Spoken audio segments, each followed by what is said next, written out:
Hey everyone, it's Mark, and here I am ranking some more of Ash's gym battles. This time it's his gym battles from the HOENN region. This video came about because you guys absolutely smashed the goal I set of 250 likes on my video ranking Ash's Johto gym battles, and you can probably guess what I'm gonna say next. If this video gets 300 likes, then I'll make a video ranking Ash's SINNOH gym battles. So just like the video right now, you know you want to, don't be scared. Okay, anyways, let's talk about Ash's HOENN gym battles, and I have some mixed feelings on these battles. When I think of great battles from the Advanced Generation series, my mind goes to the Battle Frontier, not Ash's HOENN Gym Challenge. A lot of these battles disregard game logic and have a lot of weird quirks. I'll explain when we get there. Oh yeah, I'm gonna be ranking 9 battles in this list because I think Ash's 2 battles he had against Brawly are distinct enough to warrant their own entries in this list. Alright, with that out of the way, here are all 9 of Ash's HOENN gym battles ranked from worst to best. Number 9, Ash vs. Watson. I thought we had left this nonsense back in the original series, but nope. This battle was a complete joke, and it's the only option for the last place spot in this list. For anyone who doesn't remember, Watson had rigged the Mauville City gym so that challengers had to ride on this roller coaster type thing when they first entered the gym. This included running into a mechanical Raikou, which Ash had Pikachu attack, only for this Raikou to discharge a lot of electricity, which Pikachu ended up absorbing. After this, it was time for the battle to get started, and Pikachu was super powered from all the electricity. Don't believe me? Well, Pikachu one-shot Magnemite, then one-shot Voltorb, and then one-shot Magneton. That was it. The entire battle lasted about 90 seconds, if that. Absolutely pathetic. It was only after Ash had been given the Dynamo badge that they realized what was up with Pikachu, and they immediately got the excess electricity discharge. What's so frustrating about this is that Ash even tried to return the badge later, and I mean, he's right. He didn't deserve that victory, but Watson let him have the badge anyways. Watson even challenged Ash to a rematch later, and nearly 20 episodes later, they did battle again. So why couldn't they have just had the two properly rematch each other in a gym battle? Alright, for your sake and mine, I'm just gonna move on to the next battle, or else I may spend all day ranting about this mess. Number 8, Ash vs. Brawly, their first battle. So like I said earlier, I think Ash's 2 gym battles against Brawly are different enough to warrant their own entries on this list. So right now I'm only going to talk about their initial battle. The reason why I have this one ranked so low is not because Ash lost, it's because of how Ash lost. Back in the day, Ash used to get full of himself a lot, and this was one of the worst examples of Ash getting overconfident and underestimating an opponent. Ash thought Brawly was just some surfer bro and that he'd be a total pushover in battle. And while the show did portray Brawly as an easygoing stoner personality, he was actually really strategic in his battling style. While Ash just charged in recklessly with his attacks, Brawly's Pokemon used their surfing experience to be able to absorb a lot of the force behind Ash's attacks. It was so obvious that Ash's strategy wasn't working, and Brock basically yelled at him to change things up, but Ash was so stubborn that he didn't change a thing, and not only did this get Tailo KO'd, but it also got Trico so badly injured that he had to take Trico to the ICU immediately after the battle. Way to think about your Pokemon, Ash. That said, this battle did have the interesting climax of the gym leader's Pokemon evolving in an important moment, so that did create some intrigue and make Ash's job even tougher, but we'll speak more about that in a little bit. Number 7, Ash vs. Roxanne.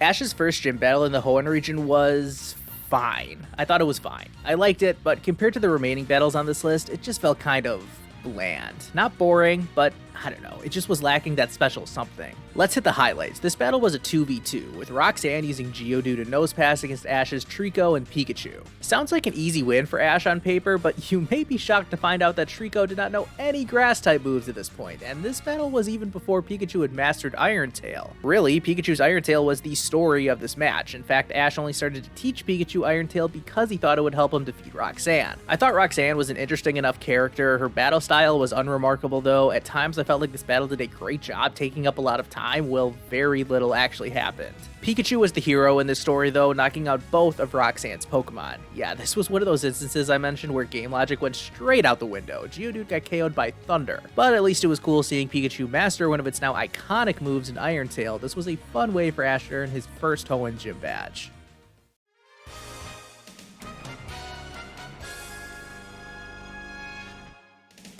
Number 6, Ash vs. Tate and Liza. Now, I fully expect some people to say that this is arguably one of the worst gym battles ever, and that's for one reason and one reason only: Thunder Armor. As much as I can talk about and discuss all the intricacies of this battle, most people are still going to remember this gym battle as the time when Pikachu and Swellow completely broke through all logic and used quite possibly the clearest example of plot armor in the history of the Pokemon anime. Now, these are my personal rankings, so here's what I think. To me, I actually like Thunder Armor. I think it's silly, ridiculous, but still cool. Like, it's only happened this one time ever, and it's so random, but I like it. With that said, this still wasn't a great battle. To put it bluntly, this was like Ash vs. Olympia from XY, but worse in basically every way. The first half of the battle saw Tate and Liza struggle to even be on the same page, even going as far as blocking each other's attacks. Couldn't we have gotten this out of the way before the gym battle? Then there's these clowns interrupting the battle, and look, Team Rocket breaking up a gym battle isn't anything new, but they did cause us to leave what was one of the more unique battlefields we'll see in this video, and instead brought everyone over to the edge of this cliff. This Team Rocket interference is what got Tate and Liza back on the same page, and they basically looked unstoppable up until Ash had Pikachu use Thunder up into the clouds, and you know what happened from there. So even though I liked Thunder Armor, as ridiculous as it was, it still doesn't change the fact that this gym battle is kinda lackluster when it had the potential to be so much more. Number 5, Ash vs. Norman. I'll be honest, before I rewatched these battles to do this ranking, I thought Ash vs. Norman was a contender for number 1, but it was way worse than I remembered. I guess what stood out in my memory was this being the first battle in which Ash's Pokemon activated their abilities, and the epic final showdown between Grovyle and Slacking. In reality, this was a really underwhelming 3v3 on a rewatch. I mean, for starters, Norman Slackoth is somehow able to dodge every attack by leaning over. Like, I get it, this was for comedic effect, that a sloth could dodge, but I mean, come on, it never even moved its feet, so Ash could have landed every attack if they had just aimed better. Anyway, Slackoth just got one shot when Ash sent Torkoal in, and then Torkoal got one shot by a scratch attack? Yeah, I'm really not a fan of the way this is going. Things did pick up though. Pikachu versus Vigoroth was fine. I mean, it was kind of weird that Ash basically intentionally had Pikachu activate Static despite never having used it before, but let's just look past that. This matchup ended in a cliche double knockout. Yeah, great. What could make this battle any better? Thankfully, the ending was still good. Seeing Grovyle tough it out and activate Overgrow was pretty cool, and being able to defeat Norman Slacking is an impressive bullet point on its resume. Another point of interest was May and Max watching on. May was cheering for Ash, but Max was desperate for his dad to win. It was honestly pretty funny seeing their reaction when it looked like Norman had won the match, but overall this dynamic didn't really add anything or take away from the battle for me. So although I had thought this battle was really good, upon further review it was kind of middle of the road. Not bad, but not great either.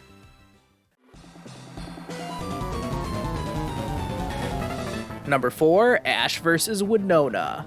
Okay, we are now officially at the stage of this ranking where I really like every battle from here on out. While I don't think Ash vs. Winona is an all-time classic or anything, I do have basically only positive feelings towards it, which is something I haven't been able to say about any gym battle on this list so far. Straight away from the beginning of the battle, I think Grovyle's victory over Altaria is even better than its match against Slacking, so that's a hot start to the battle. Next was Pikachu vs. Pelipper, and they did a good job getting creative here. This should have been a steamroll for Pikachu, but Winona's strategy of using Steel Wing as a ground to dispel electricity should look pretty familiar to Ash and everyone else watching. This would eventually lead to Pikachu's Thunder going head-to-head with Pelipper's Hydro Pump. It was exerting so much force that its Steel Wing got dislodged from the ground, and this allowed both sides to land massive damage, which resulted in yet another cliche double knockout. But if that's the low point of the battle for me, I'll take it. Winona's last Pokemon was a shiny Swellow. I mean, I'm guessing it was only shiny just so we could tell the difference between her Swellow and Ash's Swellow, but I do love the fact that not only does Winona own a super rare shiny, but she also owns a giant Skarmory. Oh my god, this thing is huge. I'm just salty that she didn't use it in the gym battle. Anyways, Grovyle got back into the match and did some damage, but it was quickly KO'd. This set the stage for a Swellow versus Swellow showdown, and quite frankly, Ash had no business winning this. Even his friends couldn't watch at certain points. That's how lopsided this matchup was. Not only was Winona better at flying, but her Swellow knew moves like Aerial Ace and Hyper Beam, and this was still far enough back in the anime when Pokemon could just spam Hyper Beam no problem. I mean, this Swellow was an absolute powerhouse. We know just how resilient Ash's Swellow is though, and it braved enough damage so that Ash could eventually think of a game-winning strategy, and that he did, having Swellow dive down towards the ground, drawing in Winona's Swellow with it. By using Wing Attack on the ground, this created a cloud of dust, which gave Ash the opening he needed to land a decisive blow. And I'm not going to complain about Winona's Swellow getting one-shot here, because it didn't get one-shot. It took a dead-on Leaf Blade, remember? Anyways, this was a cool way to cap off a great battle, Ash and Swellow pulling through to finish off a battle that was not only tactically sound, but also featured some cool visuals with both trainers using the open air to their full advantage.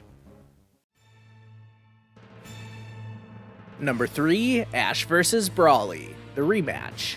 So what exactly did Ash do after losing his battle against Brawly? In my ranking of Ash's Johto gym battles, I made fun of Ash vs Whitney because Ash did not do any training between their two matches. He just came up with some weird strategy and defeated Whitney in a 3-on-1 battle. Well, things were totally different this time around. There were 11 episodes in between Ash and Brawly's two battles. That's the longest gap in the history of the anime when it comes to Ash's gym battles, and included in this was the episode in which Ash caught his Corphish, who played a key role in this rematch. So not only did this battle have the built-in story of this being Ash's chance at redemption against Brawly, but it also had the most unique battlefield that you'll see in this entire video, which Ash used to his own advantage at various points in the match. And we even got the little details of things like Brawly having his own unique surfing animations when he sent out his Pokemon. That was a nice touch. After a back and forth start to the battle, we were left with Hariyama versus Trico, which is right where we were last time these two battled, and we know how that ended for Ash. This time around, Ash and Trico battled much better, targeting Hariyama's legs while focusing on dodging its attacks. The climax of the battle saw both trainers use the most unique part of the battlefield. Did you notice those holes in the ground? Those are actually geysers, and they can be used to a trainer's advantage if their Pokemon use them to propel themselves into an attack.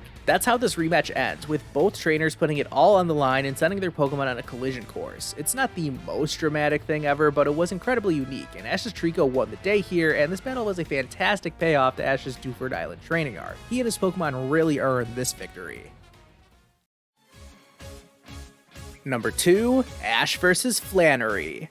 This was another battle that totally surprised me when I did this ranking. I did not think Ash vs Flannery was going to end up as my second best HOENN gym battle, but here we are. The little bit of story that went into this match was that Flannery was a rookie gym leader, having just taken over the gym from her grandfather. This didn't really affect the match at all. It was funny seeing Flannery get all rattled with this being her first ever gym battle, but ultimately she proved herself to be an experienced trainer that was capable of bringing out the best in her Pokemon and using plenty of different strategies. As for Ash, this was a fairly basic 3v3 gym battle on paper, and the hero of the day was Corphish. Obviously Corphish was a good type matchup here, but this battle went so much deeper than just basic type matchups. Flannery used tricky tactics like double team and setting up Reflect with her Macargo. And unlike Tate and Liza's Light Screen, which did not act like Light Screen is supposed to, this Reflect was perfectly implemented, causing Ash trouble all throughout this battle until it eventually wore off. Flannery's Slugma, while it may have been her weakest Pokemon, did burn Trico as well as use Yawn, which put Corphish to sleep. And man, Corphish was out cold when it got put to sleep. No matter how much Ash called to it or however many attacks it took, it would not wake up. Still, Flannery did end up being down 3 Pokemon to 1, but her Torkoal was a force to be reckoned with. Not only did its Iron Defense block basically any attack from damaging it, but it also knew Overheat, which knocked out Pikachu after it put up a good fight. And then probably the funniest moment of the match for me was when Ash sent Trico back in, only for it to immediately just get KO'd by Overheat. We rarely see a Pokemon get swapped back in and get taken out just like that. I thought that was a fun change of pace. This left Ash with only Corphish, who was like Sleeping Beauty at this point, still fast asleep.